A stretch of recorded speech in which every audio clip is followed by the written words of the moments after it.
Well, ladies and gentlemen, we are in another exciting rendition here of the Your Little Castle show. And sometimes you have experts that are multifaceted, that can do a lot of things. So today we're talking about LVG, electrical and communications.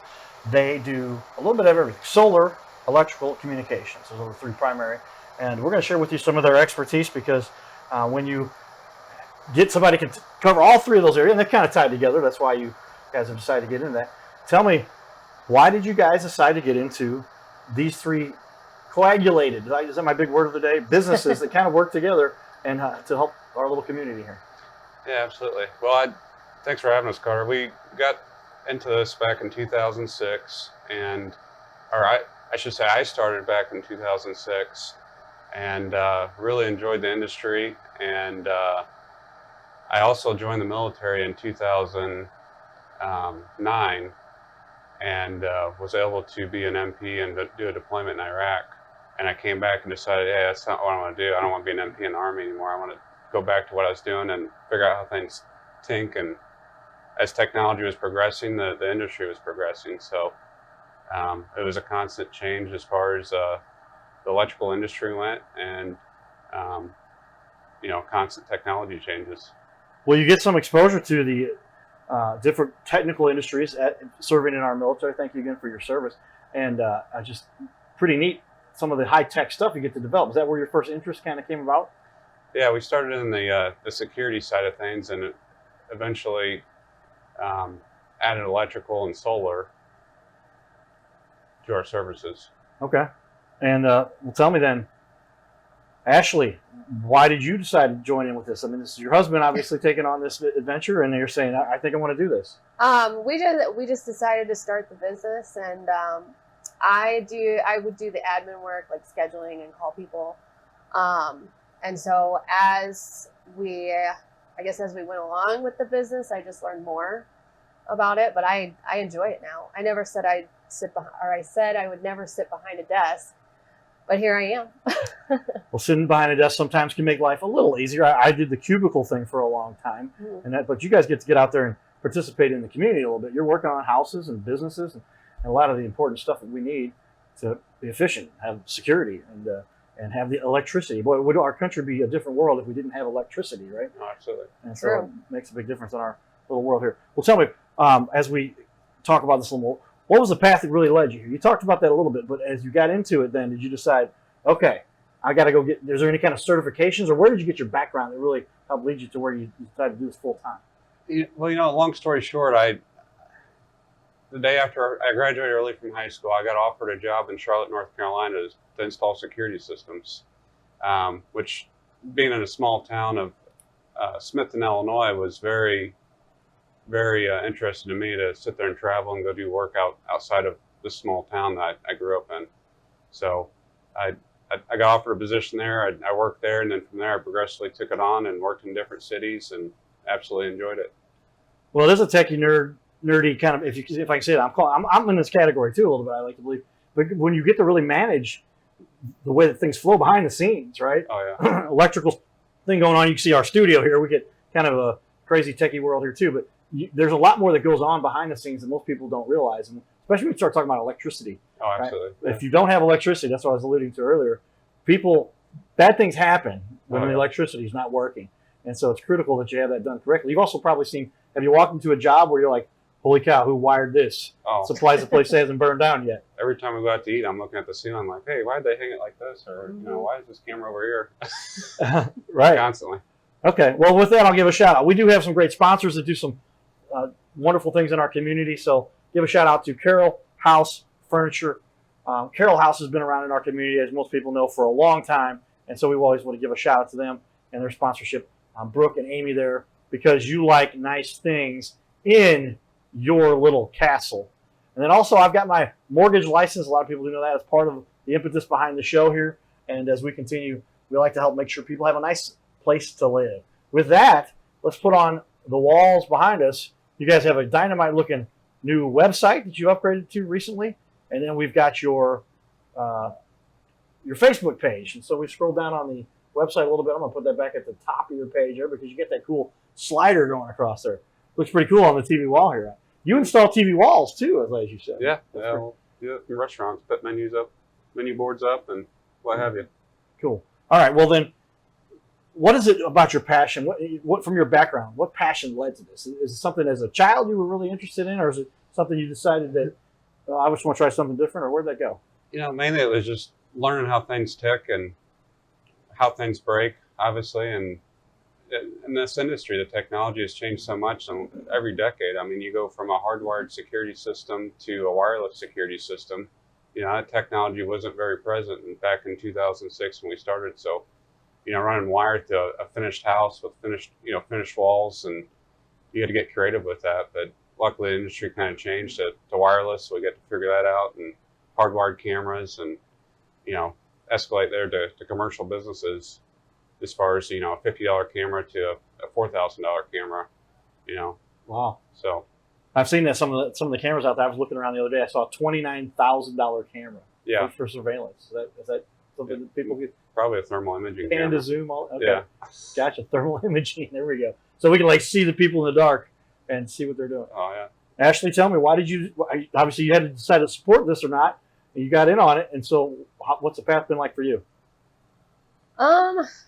I mean, it's been a learning process for me for the most part, but I really enjoy engaging with the customers and talking with them, and I'm more personable when I talk to them. And so we get to know each other and get a relationship, and that's what I like about it. Well, it's great being able to work with your husband. The two of you get to work together, have a business together, that you're really making an impact and running a successful, doing 3 major categories. Tell me of the 3 categories that you work in. Where do you spend? How did you get into each one of those, and why do they coincide for what you're doing with your business? Electrical, communications, and then solar. Yeah, so security and communications is where we started, and then we had to sub out so much electrical work that eventually we just brought on our own electricians, got our electrical license, and escalated from electrical. And then solar, we started off being a subcontractor for a lot of the companies that just do sales. So they'd sub us out as a licensed contractor to do the solar install from start to finish. Ashley, is this the path that you're like, this is exciting stuff, and now we're going to add more? What were you thinking when you put it all together? It is a good idea, and I do think that it's great that we're doing this. It can sometimes be overwhelming for me just learning the new trade, but I like it. What of the 3 categories, which one do you appreciate most, or how do they all tie together? What do you like best? I think I like cameras best, honestly. Okay. See what's going on in the world. See what people are doing, making sure everybody. I don't watch anybody. No, I know, but it's you're helping people to understand what they're doing. Yeah. We don't. I've got tons of cameras around my facility and our work offices, because it's just a matter of, you want to feel a little bit of that sense of, okay, if something were to happen, I've got it. Got it on recorded, and we can figure out what went wrong, if nothing else, right? And so that's a pretty cool business to be in these days, because there's a lot going on that we want to make sure and hold people accountable for. Oh, absolutely. Yeah, for sure. Okay, cool. You guys, tell me when did the business originally start? As a matter of, you talked about when you came out of the military and some of the interest there, and then what year do you say you started? Was that 2006? 2016 is when we opened our doors for LVG. Okay, I'm talking about your total background as far as when did you first start working in the industry, working on? I got offered a job late 2006 and took the job in early 2017. Or, I'm sorry, 2007. Right, okay. But yeah, I got offered a position in Charlotte, North Carolina as a technician, installation technician. And it was just mainly installing alarm systems. Okay. And then you decided, hey, now we've got something I can do this myself. So 2016 took the leap and said, start my own gig. Oh, absolutely. So coming up on close to a decade now. So 16, 17, 18, 19, 20, 21, 22, 23, 24, 25, you'll have 10 years coming up.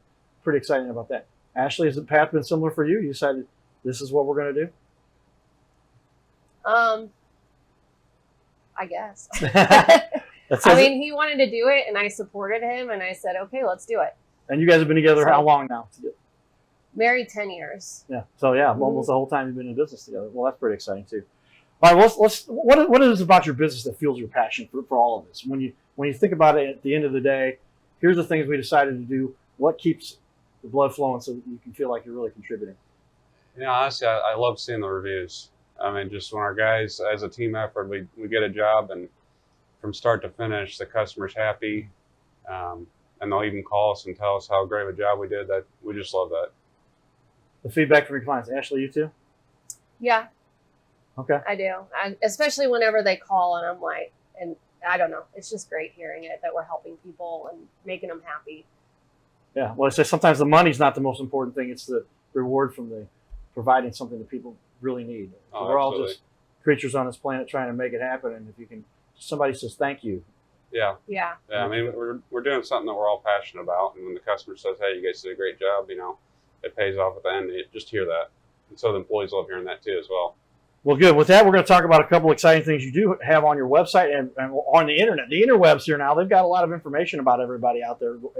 So we picked a couple great spots because we do a little background on every one of our clients. But you can see here I'll put up on the TV wall, this is Thumbtack. And 20 reviews, all 5.0s. You don't have as much control on Thumbtack, I know, to get the reviews that you want. So sometimes some people would do hey, if you like us, then we'll send you the link. But if you don't, but Thumbtack obviously doing great out here. 5.0 across the board, 20 of them out there. And it looks like you've been hired over here 17 times, St. Charles, Missouri.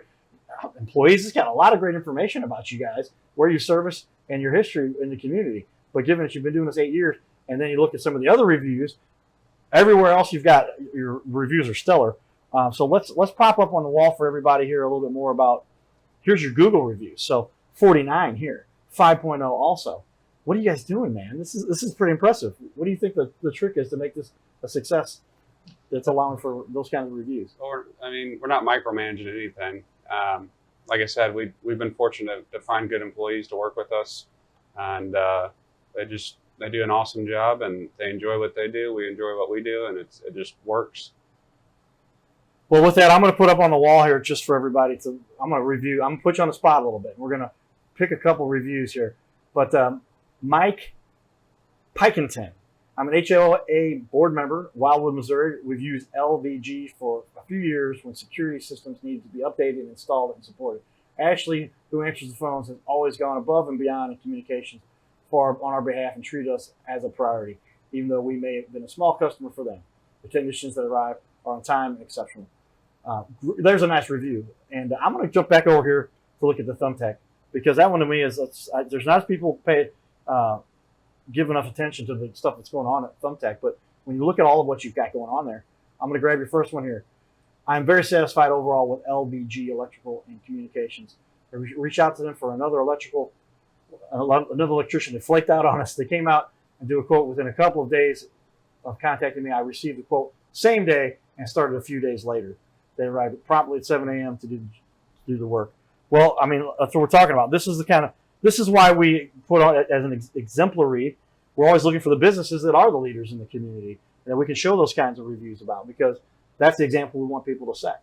And the whole idea behind this show was to get people, here's some people you can look at and say, hey, experts starting it off on their own business from scratch and doing it well to serve our community. So appreciate that and the work you guys are doing there. Very cool. All right, so what do you think is the one thing, if you had to look at one thing that literally separated you from the rest? There's a lot of ways you can rise above and be better, but what would you say that is that really gives you the edge to be better than the rest of your competitors? That's a good question. I would say, just being not a large company. We're a smaller company. When you call the office, you get the owner that answers the phone, and sometimes it's me showing up at the door to look at what they're looking to have done, so that we could keep everything together, and then we use a software to keep all the notes and the communication all tied in together. So, as I said earlier, it's not micromanaging anything. We take a project and we just try to hit it out of the park. Ashley, what would you add to that? Well, I know one thing I hear a lot is that people can't get a hold of anybody, or they can't get somebody to call them back. And that's something that we make sure that we do, is that we always call someone back, even if we can't help them, if they're, maybe they need tech support from the distributor or something. And so then I'll just call them back and let them know.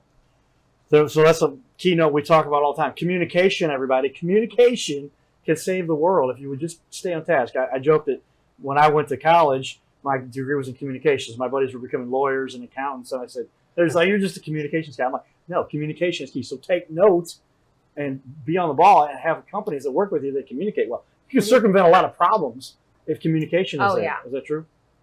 Oh yeah, I mean, yeah, for the most part. Because if we stay in contact with the customer, letting them know what's going on in between, like if we have to take a break from a job for a little bit, not because we have to, but if it's like a rough-in inspection to a final inspection, we could still be in contact with them and say, hey, are you guys ready for us? Or when do you think you'll be ready? And that way they're not coming like the day before saying, hey, we're ready. And then we're booked out for 2 weeks. Yeah. Communication is key to the success of any business. Mm-hmm. Tell me though, what is it that you would say is what's a big mistake that a lot of consumers, if I'm looking to get some electrical work or security work or a solar installation, and let's talk about each one of those. If you think that something what's a big mistake? Who wants to take that one first? That people make, and they're going, oh yeah, ready to do this, and they go, and they're just going to throw money at it. What is the mistake a lot of people make? Really, the customer needs to make sure the electrical contractor's license. So you can always check with the City Hall or the St. Louis County website or whatever jurisdiction that you're part of. You can always check to make sure the contractor's licensed for whatever scope of work that they're going to take on. There's many times that we get calls to where we find out that someone wasn't licensed, they need a permit pulled, and then we have to come out and redo the installation. Makes sense. I mean, there's a lot that goes on, and that's key. Give me another example. Can you give me something specific to solar that you would say, Ashley, that people make a big mistake on? Maybe just doing their research on the companies. A lot of these sales companies will come and disappear too, and then they have got no one to warranty the system too. So you see that quite often. Are there a lot of pop-up solar companies that come out of nowhere and say, hey, we're selling solar this week? Well, all three of our departments too. It's just we'll get a call and, yeah, this company's not from here, but we need to be serviced, or even that company might call us and say, hey, can you guys service our customer? So that's a common phone call we get probably once a week. Yeah. Somebody says, oh yeah, and I've heard the term from one of our other guests. They said, watch out for the companies that you get the tail light warranty. Have you heard that one? Oh yeah. And that is the warranty is as good as long as you can see their tail lights, right? And once the tail lights are out of sight, you're gonna be calling somebody else to fix problems. Is that what you guys have to fix a lot of times? Absolutely. Oh, yeah, quite often. Gotcha. Well, everybody, we do go on site for some of the excitement. I've got Steve Schultz here from LVG Electrical and Communications. Going to talk about this awesome looking solar panel system we've got back here. There's a residents putting this. I came by, I'm like, holy cow. Some people really, they take it, and this is amazing. So tell us a little bit about the system. Oh yeah, so this solar system, you can see that this homeowner, he's going to have, quite a beautiful home. He's going to have a horse stable. He's going to, need to require a lot of electricity. This is a 19 kilowatt system, so that's 19,000 watts that it puts out on any given day at its maximum peak. So it's going to probably require that to run a lot of his stuff in his house. So a system like this, you're really feeding the grid, the utility. So you feed them the power, you use it during the day. Any excess you can send to them, and depending on your co-op, Ameren, or whoever, they do net metering, or they actually give you some money back for it. So this system here, it's a ballasted solar system, so it basically just sits on the ground, not in that hole, and it's facing southwest, southeast directional. You're gonna be able to harvest as much solar as you can from this. And typically you'll see a ballasted system on the roof, but there's no reason it can't go on the ground, just as you see here. Okay, so the idea is here, he's going to save a lot on his electrical. He might get his electrical paid for every month. You said you were talking about the wattage necessary to do that? Yeah, for a house this size, he's going to be probably right at around that 19 kilowatts. He may actually, depending on what he's got going on in his horse stable, he might actually go over that. But like I said, the utility, you're really feeding the utility. So you feed the utility power, you can feed your panel power, but at the end of the day, if you're still pulling more than that, you'll just draw a little bit from the grid. So it'll really offset your bill quite tremendously. Okay, so how many panels overall do we have here? And these are certain wattage, and they pull a certain amount of sun. You got to have them pointed in the right direction at the sun, and then they're going to collect that all day long. Yep. And give back. Yep, and they'll give back. They'll run your see over here, we got our SMA Sunny Boy inverters, and then we feed the house power from here. From this, it harvested from the sun over to that, and then all the way over to the house, and it gets tied into the grid. Okay. And that's how he gets his electricity from out here. All right, everybody. So now you've seen it live. This is what a real live setup looks like from LVG Electrical Yes, Communication. sir. Awesome solar system. Stay tuned for more, everybody. Giddy up. All right. Give me some stories. Give me a story of a time where you really feel like you helped somebody. There was a time where there was a definite problem. You probably had nothing to do with it. They're calling you afterwards to say, hey, can you guys help us? Can you give me a couple of examples like that? You think one day? Well, I know of some, like if they need a permit, and then they started doing the work. Gotcha. But then we have to redo it. Yeah, then we come in and we have to redo it for What about them. the house fire that we had? And we had an alarm system installed at someone's home, Okay. and they had a house fire, and the alarm started going off like crazy, and that's how they found out that they had a fire, was from the alarm system. The alarm system alerted the Fire department. fire Yes. department. Okay. And then they said, come out here and that fix it. So how did you come in to help save the day with that one? I saved the majority of the house. I mean, it was a photoelectric smoke detector, so it went off fairly quick. Really? But because of the security system that you guys had put in place, Mhm. their whole house didn't burn down. You saved them Correct. hundreds of thousands of dollars of memories, Oh, yes. and their house only a portion of the house burnt, and you saved a lot of the house for them too. That's exciting. It's an event for having. What was it like getting that call where you're like, oh yeah, we're the ones who installed that system that allows that to save the day. Well, that's gotta be rewarding. Yeah, and they did call us afterwards and thanked us. Did they? Yeah. That's cool. Well, that's just part of what you get when you're doing good jobs, do good work, I think.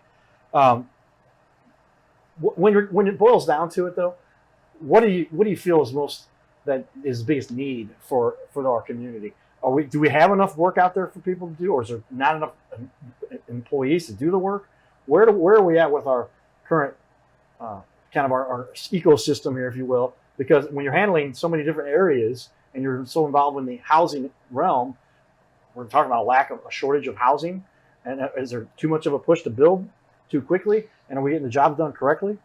You know, that a lot of projects that were on hold since 2020 are now really starting to kick off. So there's a pretty high demand for the trade industry right now, no matter what trade you're in. So that is a tough part, is to try to meet timelines for the customer to make sure they understand, hey, we're a month out, or hey, we're 2 weeks out, but they need it done yesterday, of course. So Right. We try to do the best we can with accommodating their needs as far as timeline within reason. Now tell me then, what is the method there? I mean, you've got to hire the right people, you've got to screen the people, you've got to get the good quality work, and then still get it done on time. How does that work? It's really just juggling with our marketing platform and making sure that the marketing is going to satisfy the amount of employees that we have. If we're getting too many leads at once, then we have to shut down marketing for a little bit, maybe a week, and then turn it back on or whatnot. But it can be tough. I mean, it's never perfect, and we've tried to get it perfect, and we spent so much time trying to make it perfect, but it's never ending job. Yeah, if somebody runs my own business here, I can tell you it's a matter of juggling all the time. You've got people you got to make happy. Ashley, what's it like? You're getting those calls sometimes, and somebody's saying, "I need this now," and you've got to say, "Okay, here's the steps we've got to take." I mean, if they need it done like yesterday, I can explain to them, we have this day open, but if we can get to you any sooner, then I'll definitely give you a call. And sometimes I do, if we can. Other times, it is what it is. But Are you often in a situation where you've got to explain to them, here's why these things take longer, here's a particular situation, the permits that get involved, you got to get regulations. I mean, how often do people want to try to cut corners and you have to explain to them, no, you can't do it that way because you cost yourself a lot long term. Is that true? yes. Like sometimes for Ameren, we'll have to have a shut off. And so Missouri, they're booked out at least a month. And so I'll have to explain to them that we need to get permits. We have to have a shut off through Ameren. And so we're really at Ameren's mercy. It's not really in our control at that point. Okay. And explain to me, what does the shut off mean? Is that to say the electric, is this for solar in particular, or is this any kind of job? Basically, just the meter, from the meter to the house, shutting the power off to the house so that we can replace the electrical panel if that's what's needed. There's certain protocols that we got to take place before we get our hands inside that panel and start replacing older electrical panels.